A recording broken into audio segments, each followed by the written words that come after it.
Excuse me ভাইয়া, আমি কি আপনার পরিচয়টা জানতে পারি? আমি সুমাইয়ের ফ্রেন্ড বান্টি।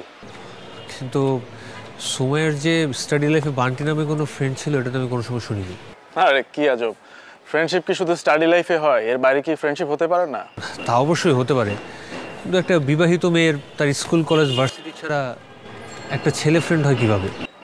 আপনি কিন্তু এখন পয়েন্টলেস প্রশ্ন করছেন। আমি আপনাকে অবশ্যই কোনো উল্টাপাল্টা প্রশ্ন করছি না। আপনি আমার ওয়াইফকে নিয়ে ঘুরতে যাবেন, আমি আপনাকে জিজ্ঞেস করতেই পারি। আর তাছাড়া এখানে যদি আপনার ওয়াইফ হতো আপনি কি করতেন? আপনি কিন্তু শুধু শুধু আমাকে জেরা করতেছেন। আপনি শুধু শুধু ভুল বুঝলেন। সুমাই আমার ওয়াইফ, ও কখন কোথায় যাচ্ছে কার সাথে যাচ্ছে আমি এটা জানবো না? আপনার যদি এত কিছু জানা হয় তো আপনার ওয়াইফ সুমাইয়ের থেকে জেনে নি, আমাকে কেন শুধু শুধু প্রশ্ন করছেন? What happen Bunty? কি হয়েছে? আর কি আজব, এই লোক তো দেখি আসলে ভেজাল, কি সব উল্টাপাল্টা প্রশ্ন করতেছে।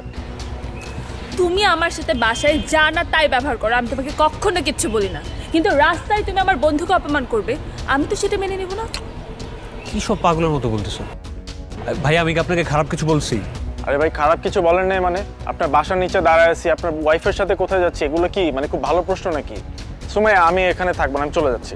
Bunty Bunty I am sorry, please তুমি রাগ করো না প্লিজ।